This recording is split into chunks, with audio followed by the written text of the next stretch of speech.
Donc la compassion, si seulement cela peut se rajouter à notre foi, à notre foi en Christ, ça va faire vraiment un de plus pour qu'on puisse nous reconnaître avec ses fruits. Je dis toujours, acceptons d'être guéris de nos blessures pour ne pas encore faire beaucoup de mal aux autres. Amen, amen. Et d'avoir la nature de Christ. La nature de Christ, c'est-à-dire manifester la compassion, aimer sincèrement, agir dans la vie d'autrui du fond du cœur sans rien attendre en retour. C'est-à-dire donner tant que vous pouvez. Bien-aimés dans le Seigneur, shalom, shalom, shalom. Je vous salue dans le nom merveilleux, infiniment glorieux de notre Seigneur et Sauveur Jésus-Christ. Lui seul pour lequel nous nous réunissons ici à chaque fois pour vous exhorter. Je me présente, je suis l'évangéliste fidèle que vous connaissez bien de l'émission Parlons Christ. Aujourd'hui, je ne suis pas seul, je suis avec un homme de Dieu. Un homme de Dieu qui est avec moi sur le plateau, le pasteur Serge Sagesse. Shalom, cher pasteur. Bonjour, servant de Dieu. Comment vous allez? Très très bien, Dieu fait grâce, tout va bien, à merveille. Nous sommes heureux de recevoir l'homme de Dieu avec nous qui va nous partager un thème. Comme vous savez, vous êtes dans votre émission Parlons Christ sur CDAU TV. Cher pasteur, je vous laisse vous présenter au peuple de Dieu qui ne vous connaît pas certainement. Ouais. Pour ceux et celles qui ne me connaissent pas, je tiens déjà à saluer la servante de Dieu qui nous reçoit ce jour et l'église CDAU par le biais duquel nous continuons cette émission Parlons Christ.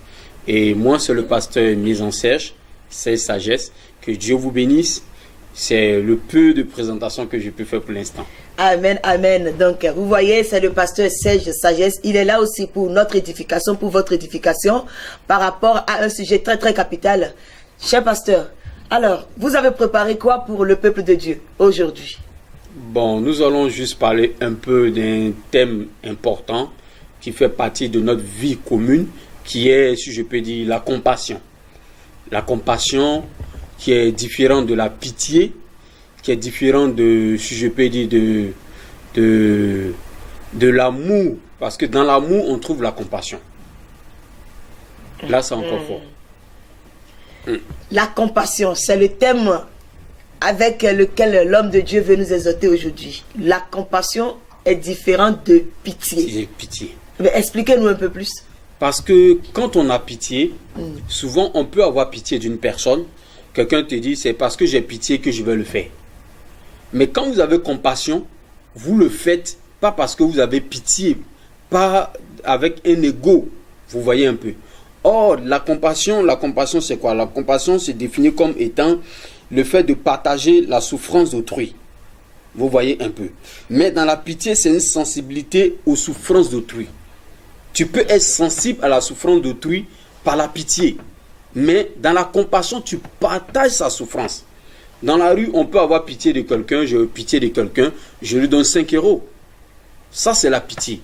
Mais dans la compassion, je partage sa souffrance. Donc, en lui donnant les 5 €, je donne ces 5 € du fond du cœur. Pas avec un ego, parce que j'ai beaucoup, parce que je suis plus riche que lui, ou bien parce que je suis mieux qu'elle. Non. Et c'est à ça que l'Église doit arriver aujourd'hui. Bien-aimé dans le Seigneur, la compassion qui est différente de la pitié. La pitié. Donc l'Église doit comprendre que j'ai pitié de quelqu'un ne veut pas dire j'ai compassion de la personne. Et vous venez de parler d'amour. Oui. Et tout ça, est-ce Voilà. que ça n'a pas... L'amour, si je peux définir l'amour étant le grand thème. Okay. L'amour, c'est le grand thème. Que vous soyez païen, que vous soyez sorcier, que vous soyez voleur, vous avez l'amour. Tout le monde a l'amour, tout le monde manifeste l'amour à un niveau quelconque.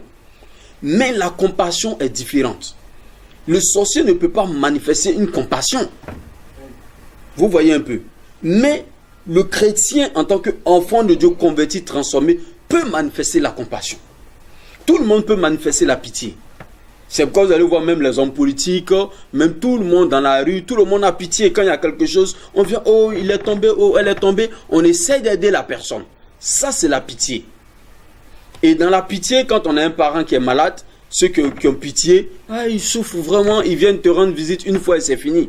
Parce que ils ne partagent pas ta souffrance. Mais ceux qui ont compassion ne vont pas venir rendre visite seulement une fois. Ils viendront une fois, 2 fois, 5 fois, 10 fois, 15 fois. Voici la différence entre la pitié et l'amour. Et la compassion. Mais tout ça est dans l'amour. Quand on parle de l'amour, c'est, si je peux dire, c'est le grand nom que le Seigneur nous donne. C'est pourquoi il dit que l'amour, celui qui a l'amour, il dit toujours dans le livre de Corinthiens, si je parle en langue et que je n'ai pas l'amour, ça ne sert à rien. Donc on peut parler en langue, mais avoir pitié. Et non la compassion. Et non la compassion. Mais les païens alors, parce qu'on voit les païens qui manifestent beaucoup de... Oui, enfin, il y a beaucoup de païens. Compassion. Il y a beaucoup de païens aujourd'hui, si on peut le dire, qui ont la compassion plus que des chrétiens.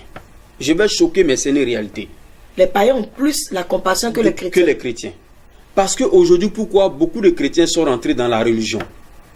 Et on emploie le mot, mais on ne vit pas cela au quotidien. Or, le premier endroit où je dois manifester la compassion, c'est auprès de mon frère et de ma soeur en Christ. Que je vois par exemple à l'église, elle est venue, elle a un vêtement. Je vois que le dimanche prochain encore, c'est la même chaussure. Je vois que la soeur est dans des difficultés. Je n'ai pas besoin que Dieu me parle. En tant qu'enfant de Dieu, je peux voir la soeur après le culte, je lui fais un petit cadeau sans que quelqu'un soit au courant. Ça, c'est l'amour vrai, c'est ça la compassion. C'est le fait de partager l'amour et la souffrance de cette soeur avec elle. Vous voyez.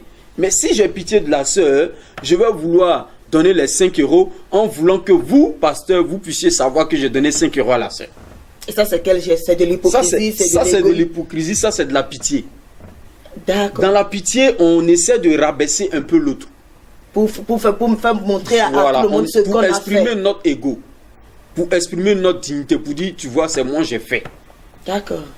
C'est pourquoi nous allons aller dans les Écritures, dans le livre de Luc, chapitre 7, verset 13.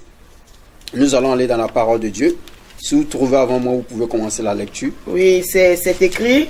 Luc, chapitre 7, verset 13. Le Seigneur l'ayant vue, fut ému de compassion pour elle et lui dit, ne pleure pas. Je continue. Amen. Le Seigneur l'ayant vue, fut ému de compassion pour elle et lui dit, ne pleure pas. Ce verset est très très important. La Bible n'a pas dit qu'il a eu pitié, mais il a eu compassion pour elle. Pourquoi? C'est-à-dire qu'il a partagé sa douleur. Et dans le ministère, vous allez voir que quelqu'un est dans une souffrance, vous partagez sa douleur. Le Seigneur vous fait ressentir cela dans votre cœur. C'est ça la vraie compassion. La compassion, c'est-à-dire que tu vis en fait la douleur de la personne. Tu vis ces moments, tu vis ces épreuves. Tu vis ces difficultés.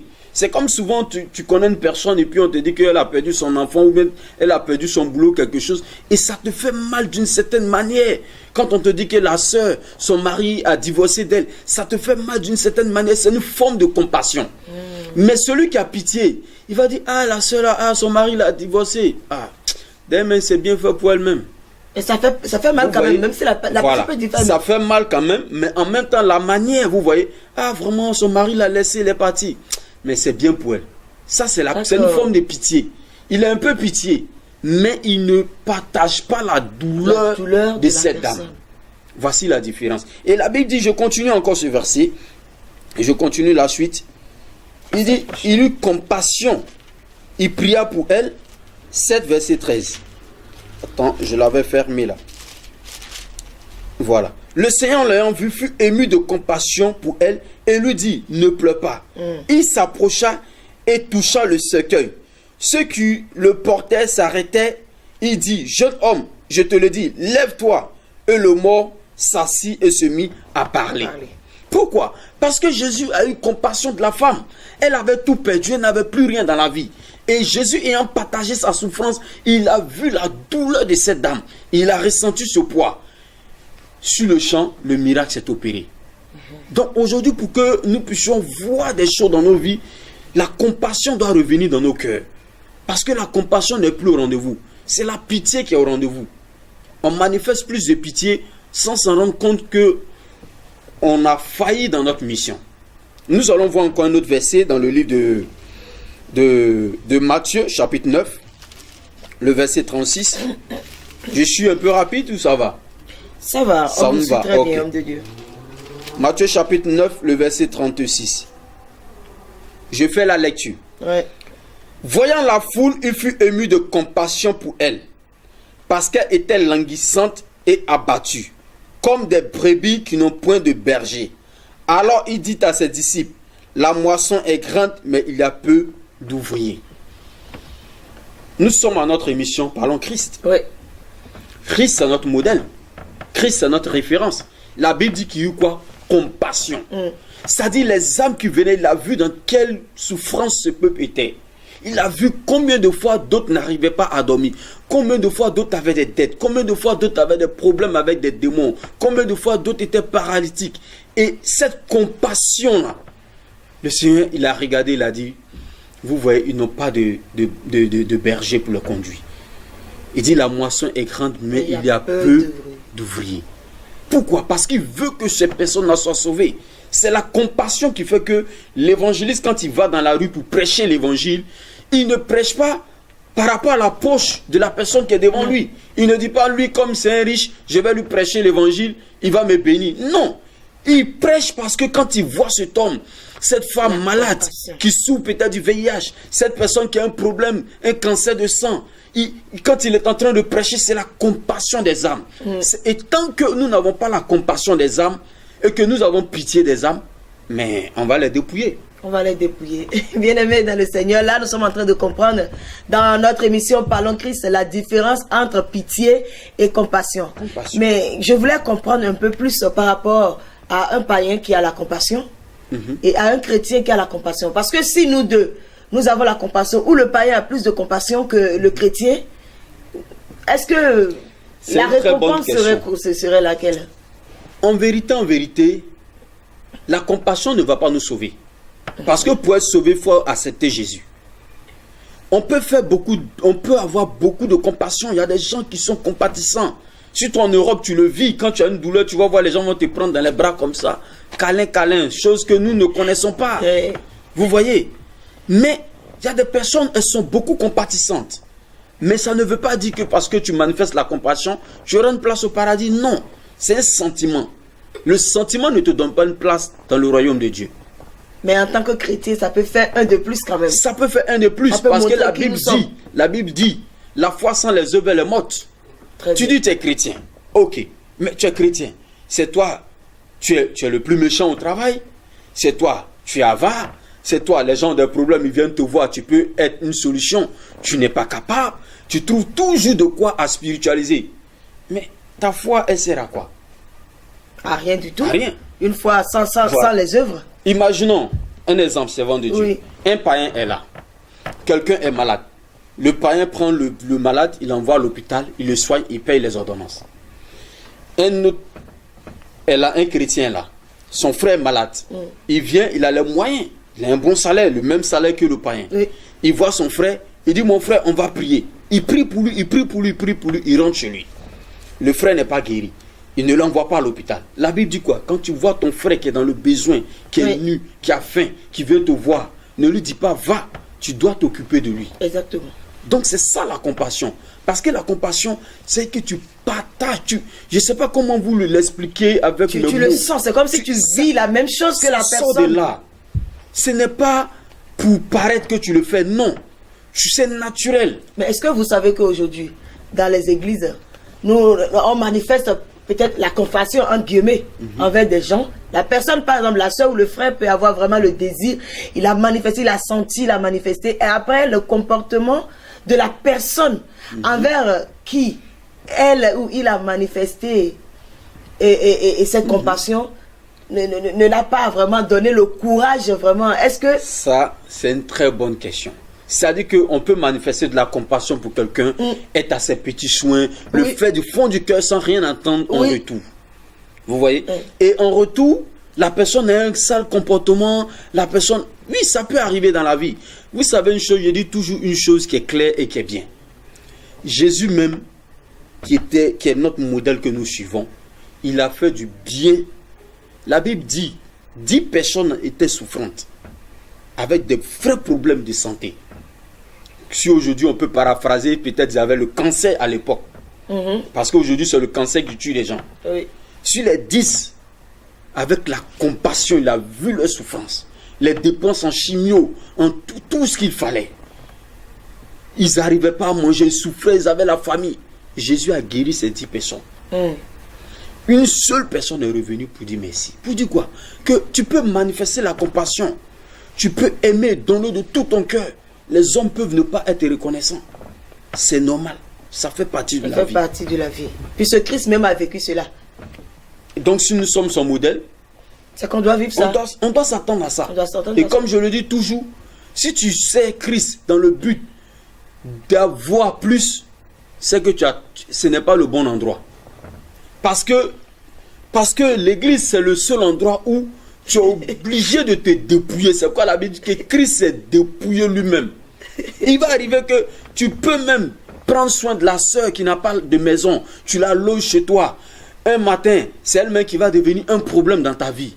Bénis Dieu seulement pour l'acte que tu as fait. C'est dur, hein, pasteur. Mais c'est ça. C'est ça la vie chrétienne. La vie chrétienne, mais je dis toujours, il y a des inconvénients. Ce n'est pas seulement que des avantages. Parce qu'en Jésus, il y a beaucoup d'inconvénients. Regarde la soeur ou le frère qui est dans le besoin. Souvent, il n'a pas de maison, il est mis à la rue. Tu l'héberges. Après, celui qui devient un problème dans ta vie. Une gangrène dans ta vie. Mais tu fais comment? À cause de Jésus, mais tu le fais par amour et puis tu laisses. Souvent, tu vois quelqu'un, par exemple, on voit quelqu'un, par exemple, dans l'église qui a un problème, tout ça, et tu as la sensation, franchement, de t'approcher de cette personne pour vraiment exprimer ton amour, vraiment comme on est en train de dire là envers la personne. Mais la personne peut penser, entre guillemets, que tu es venu franchement pour contrôler sa vie. De qui elle se prend celle-là ou de qui il se prend. Il vient carrément me demander si j'ai payé mon loyer. Et à ce genre de quel conseil vous avez à donner vraiment que quelqu'un ne... Merci, servant de Dieu. Vous posez des bonnes questions. Ça, c'est une très bonne question. Aujourd'hui, c'est normal. Pourquoi? Parce que nous sommes dans un monde égoïste. Dans un monde de consommation. Dans un monde où chacun veut sa liberté. Mais pourquoi chacun se méfie? C'est parce que l'homme est devenu mauvais. Et pour que l'autre ne se méfie pas, il ne faut pas attendre que l'autre soit forcément dans les problèmes. C'est pourquoi à l'église, on parle, même dans la vie, pas seulement à l'église, on dit d'être sociable. Le fait d'être sociable permet à l'autre de s'ouvrir. C'est comme au travail. Si tu ne causes pas avec tes collègues, et puis un jour tu viens, tu dis, bon, je vous invite à manger, mais tout le monde va... C'est suspect. C'est suspect. Est-ce qu'elle est venue nous empoisonner? Qu'est-ce qu'elle a dans sa tête? Oui. Tu vois. Donc, quand tu causes avec la sœur en Christ, le frère en Christ, et que de temps en temps, vous sortez, vous partagez quelque chose, même un bonjour, un bonsoir, quand tu t'approches de ce dernier pour rendre un service, il ne va pas automatiquement se braquer. Ça, c'est le premier point. Le deuxième point aussi, pourquoi les gens se braquent? Parce que nous parlons trop. À peine je te rends un service, il faut que le pasteur Jacques Betty soit au courant. Que j'ai dépanné la sœur de 20 €. Mais demain, même si j'ai envie de te dépanner, ou bien tu as envie de me dépanner, je vais être méfiante, ou bien tu seras méfiante. C'est clair. Parce que tu te dis, lui, quand il va me dépanner, demain, l'église saura qu'il m'a dépanné.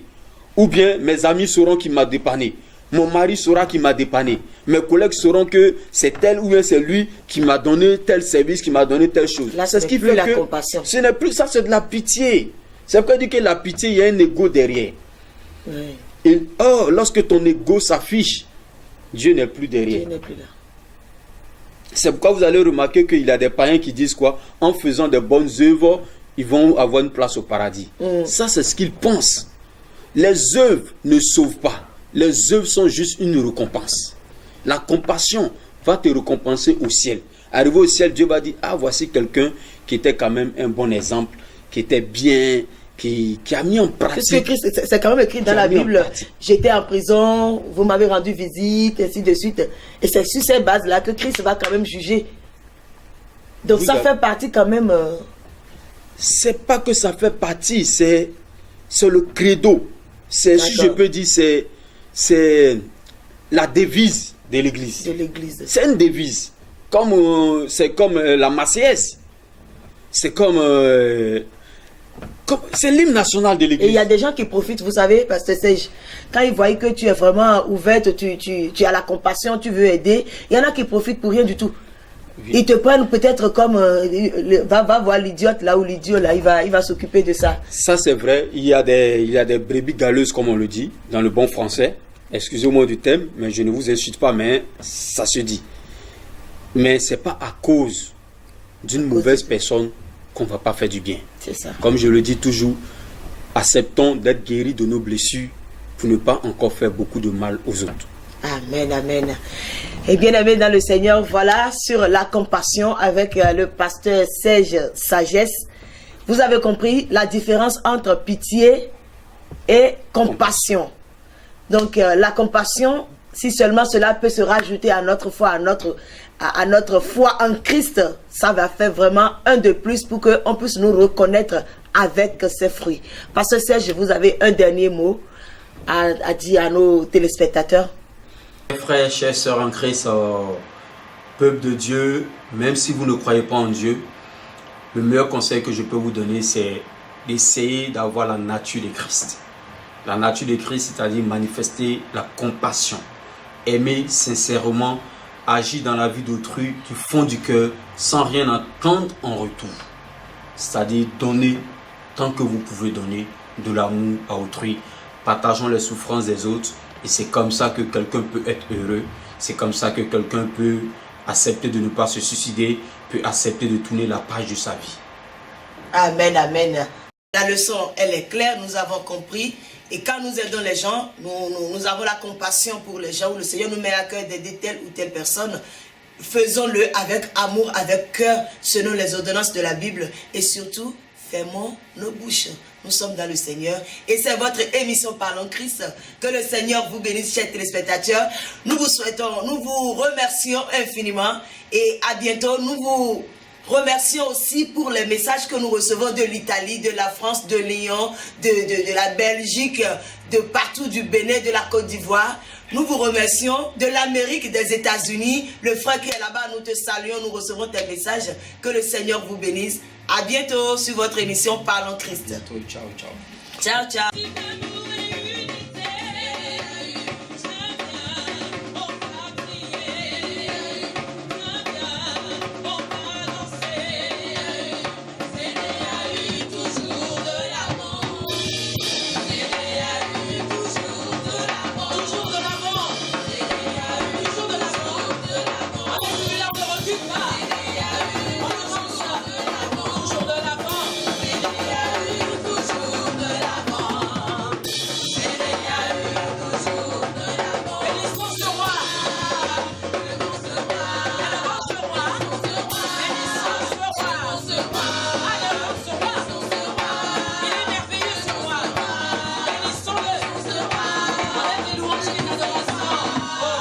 Allez, marchons.